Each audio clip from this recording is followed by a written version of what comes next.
It was a Wednesday at 10 a.m. I received a text message from a friend of mine. The message read, "Hi, Mike. This is Carrie. Do you have a second?" "Yes," I replied. My phone rang. "Hey, Mike. I'm so sorry to bother you. It's about John. Have you talked to him in a while?" "It's been a couple years," I said. "Well, I'm sorry to have to be the one to share this with you." She took a deep breath and said, "John is dying. He has terminal cancer.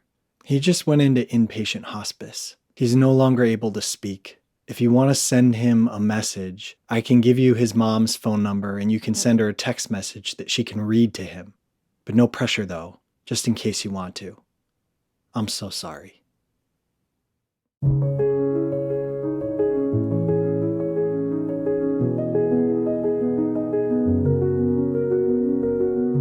How do you say goodbye to somebody you care about so deeply in the space of a text message? I drove to a public park. I didn't feel ready to write John a goodbye text message, but I also didn't know how long he had, and I didn't want to miss my chance. So I wrote. I told him how often I think about him, and how I wonder what adventures he's having, and how much I cherish his friendship. That no matter how much time or how much distance there is between us, our friendship runs deep, and that never changes. I sent him all my love, and I signed my name. But then I added one more thing, and for this part, I'll quote it verbatim. "P.S. Let's continue that conversation we had about spirituality a couple years ago. You know where to find me, ...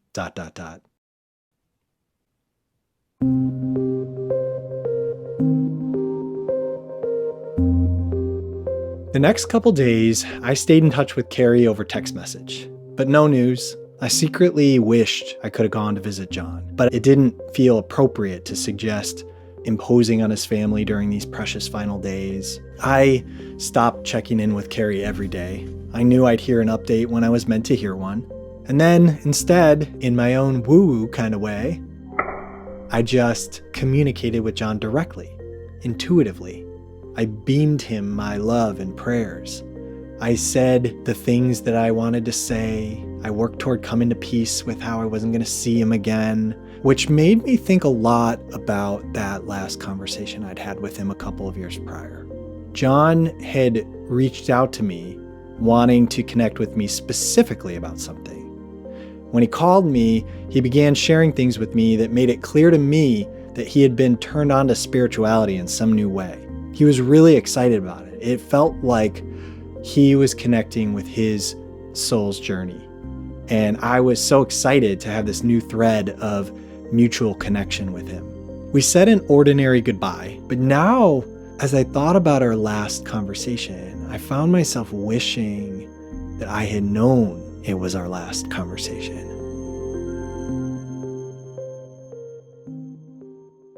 A week and a half had passed since the day that I first learned about John. My phone rang. It was a number that I didn't recognize. I never answer calls from numbers that I don't recognize, but I answered this one. "Hello?" I said. I heard a man's voice on the other end say, "Is this Mike?" "Yes, it is," I said. "Mike, this is John's dad. Did you just try calling John's phone?" "No, I didn't."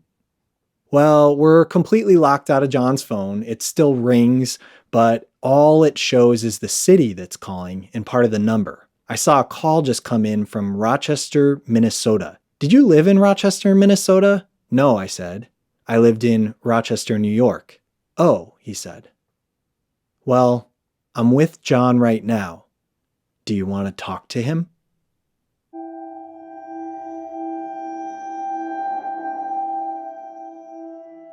"Yes," I said. I heard the phone rustle, and a moment later, I heard, "Hey, Mike." As clear as day, it was John's voice. We then talked for 10 or 15 more minutes. I just continued pacing around my room, unable to sit still, electricity coursing through my veins. This conversation wasn't supposed to be happening. I I had already begun grieving. I had already started to accept that I wasn't going to get to speak to John. And here we were talking to each other, laughing. I mean, it was miraculous. And then I tiptoed my way into the question that had been on my mind for the past week and a half. 2 days later, I was on an airplane on my way to go visit John.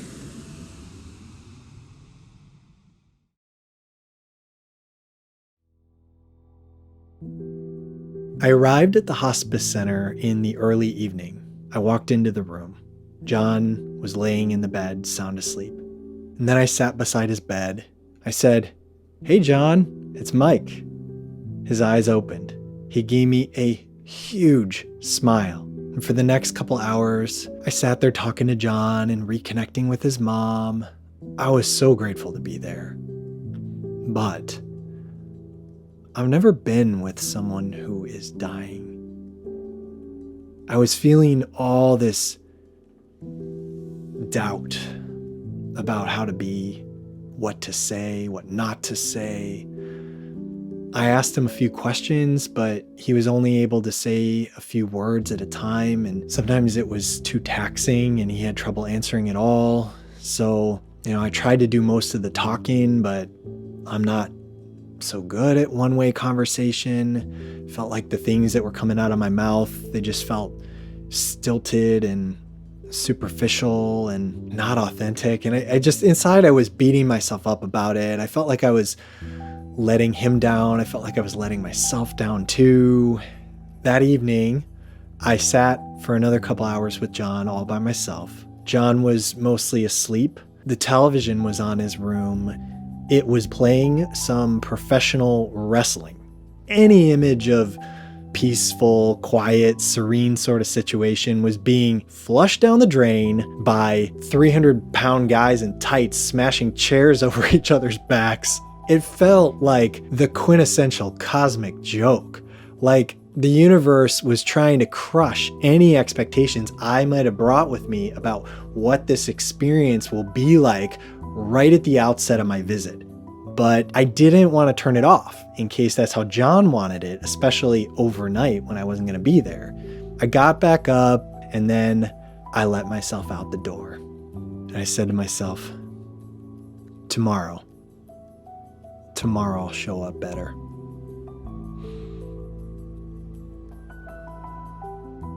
Tomorrow came. I planned to spend the whole day with John. As soon as I walked in, John woke up and smiled, and I sat beside him. I started thinking about all the things that I wanted to say to him. The deep things, the meaningful things. But something in me was still holding back. There was still some discomfort there. It was almost like every thought that I had, or every impulse that I had, was being passed through this filter of is this okay? Is this okay to do? Is this what I'm supposed to do? Is this who I'm supposed to be? Is this what John wants? So I sat beside John's bed for the next hour or two. And at this point, the television was playing reruns of Friends episodes. And something about that jolted me awake. It felt jarring. It felt like the past and not here and now. And I wanted to ask John if he was okay with me turning off the TV for a bit, but I didn't want to tax him with more questions. And so as he began drifting off, I got up and I turned off the television and I opened the windows to reveal the beautiful garden outside the window. And then I sat back down beside the bed, took out my phone, found a piece of classical music that I love, and I pressed play. Immediately, John opened his eyes. He looked over in my direction and he said, "It's different over there." In that moment, those words hit me as deeply symbolic. It was different over there. And it wasn't just that the windows were open or that there was music emanating from over there. I was over there and I was different. Something inside of me had finally shifted and given way to something more pure and more authentic.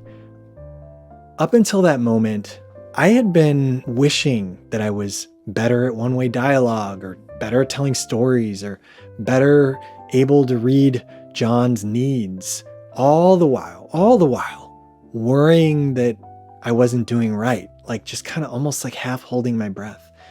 But now all that dropped away, and in its place was just this clear recognition. I just need to be me. That's my role in this. And that means I need to just hold space for John in a way that's pure, authentic, and natural to who I am. I was finally just showing up as myself. Sometimes I shared some heartfelt words that struck me in the moment, but mostly I just sat, emanating love. And then I asked John, "Do you feel connected with the divine right now?" And pretty soon, he and I were picking up the conversation that we'd started a couple years prior about spirituality. I mean, what unbelievable magic that my one little PS and what I thought was a goodbye text message had actually come true. Here I was having that conversation with him. I am so humbled by this.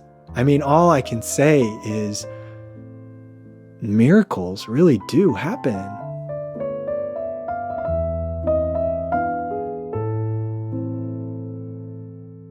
I stayed with John deep into the night. At one point, I gazed at him and I realized something really profound for me. When I had arrived, it was hard for me to see my friend in his current physical state. His body was ravaged by cancer, and I had a hard time looking past what I viewed as pain and suffering, sadness, grief.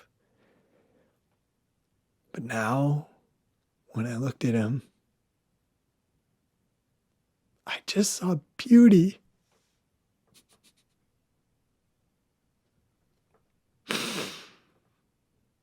I just saw John. And all I could feel was love. It was the most profound alchemy that I have ever experienced in my life. It had only been a little over a day, but I felt transformed.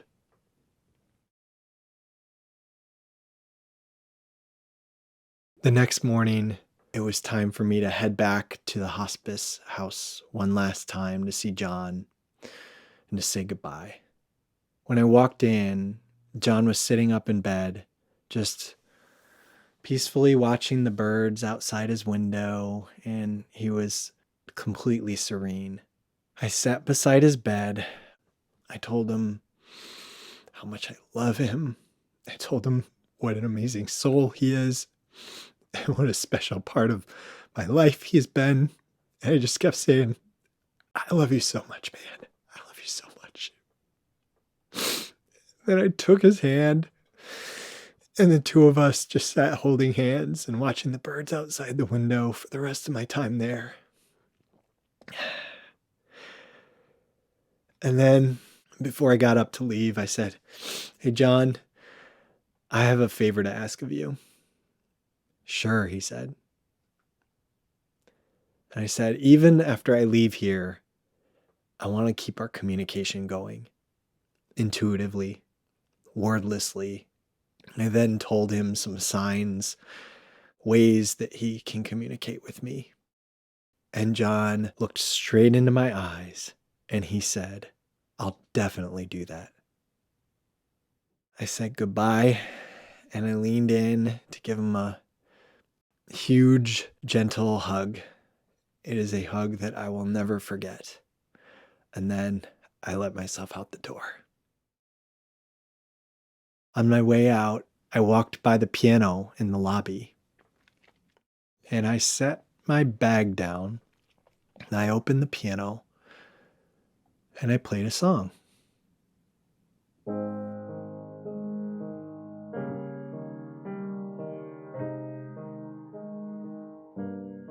One of the staff members asked me about it, and I told her I had played the song for my friend and how I wished that I could have brought him out to hear it, but that wasn't in the cards. And she told me, "I promise your friend heard you play that song."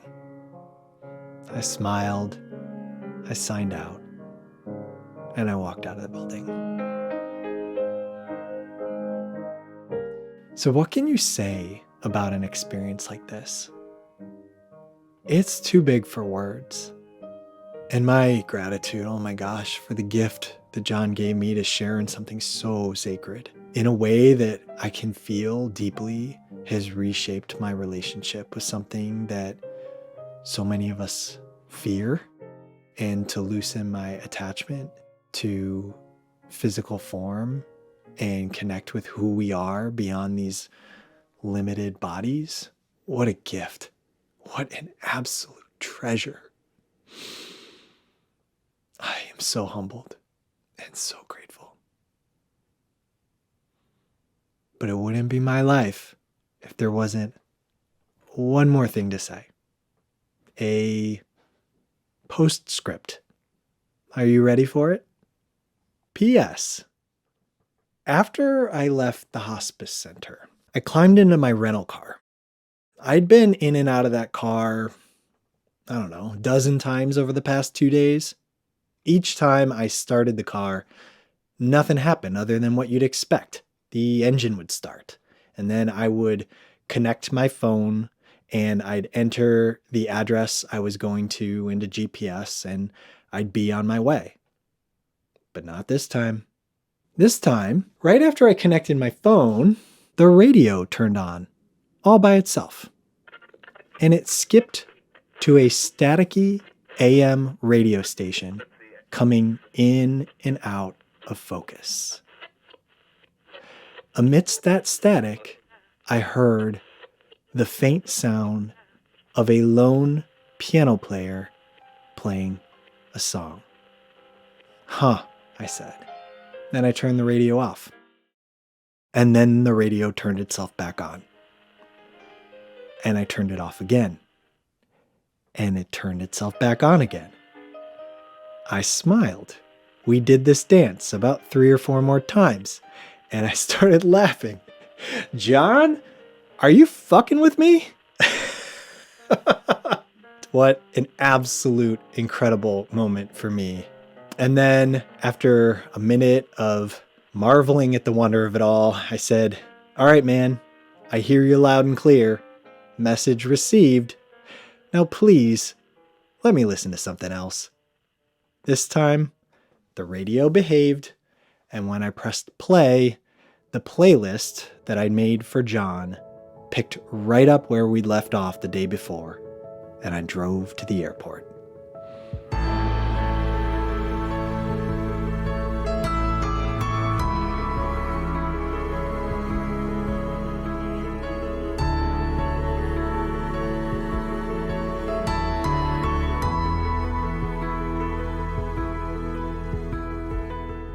P.P.S. My friend John passed away 3 days later, the day that I'm recording this. I love you, John.